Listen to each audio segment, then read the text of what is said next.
Hey everyone, DICE has released Update 3.3 for Battlefield 2042, with features like the much requested scoreboard finally being added to the game. This update follows last week's announcement covering their plans for the future of the maps of 2042, with a special focus on Kaleidoscope. That announcement covered 5 main topics surrounding the maps that DICE is focusing on for Season 1's release this summer. Additionally, VoIP has been promised for their next update, which is presently scheduled for an early April release. In this video, I will go over all the changes that were released with Update 3.3, as well as give a brief overview of their plans for the maps and 2042 heading into the future. Update 3.3 was released on March 8th, and I'd be lying if I didn't say I was a bit disappointed in the limited offering after about a month and a half of no updates. This iteration drops with a newly refreshed scoreboard, which thanks to player feedback includes a separate leaderboard for each team, player deaths, score with individual breakdowns, as well as the original match summary from pre-patch. DICE has emphasized that this is not the final scoreboard and that it will continue to evolve with player feedback. This update also provides a short list of bug fixes, which include the following. Fix the game crash that could occur on Origin or Xbox One when signing in or out while using an Xbox One controller. Setting chat key bindings no longer requires a game restart to take effect.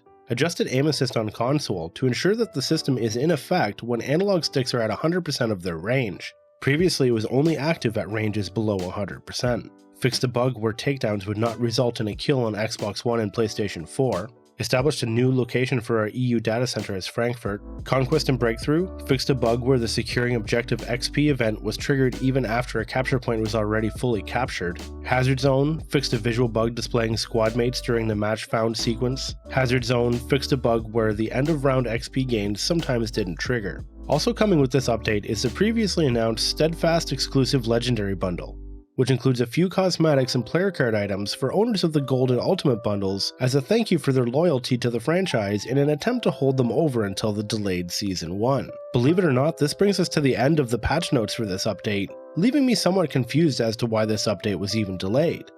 Originally, DICE mentioned that Update 3.3 would launch mid to late February, and was later announced that it would be delayed to early March.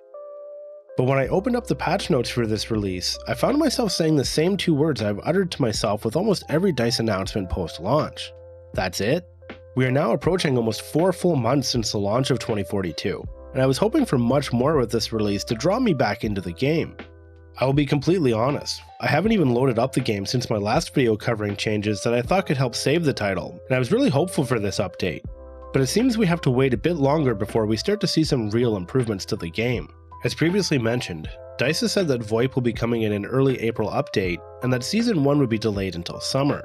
But to go along with this, DICE released the first of what they call Battlefield Core Feedback, quote, to better clarify the design direction that we're taking, and what's motivating our decisions to bring improvements to the game via a feedback loop that involves you, our players, more directly. This announcement then goes on to outline their first key area of focus, the map design.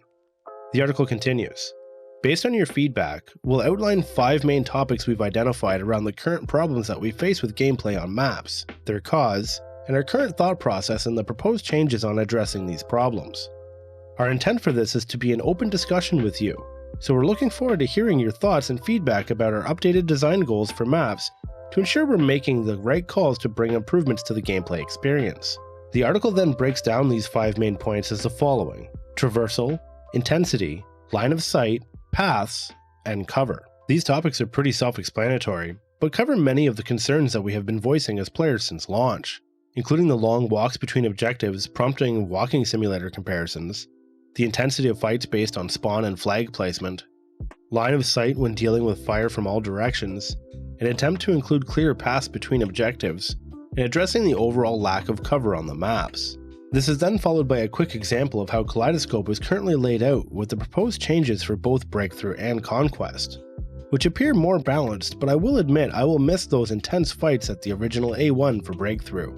Although it could be frustrating at times, that kind of concentrated gameplay reminded me so much of Operation Locker, if only for a brief moment. The proposed layout changes for Conquest, however, appear to give a clear line for players to vie for control over, and I'm interested to see how this plays out. The one disappointing thing to mention here is that these updates will not see the light of day anytime soon, with the updates to Kaleidoscope coming with Season 1 in the summer, meaning that as of right now, it seems it is the only map currently being worked on aside from whatever new map they have planned for Season 1. The article goes on to mention how these changes will affect the design of future maps, and DICE had this to say.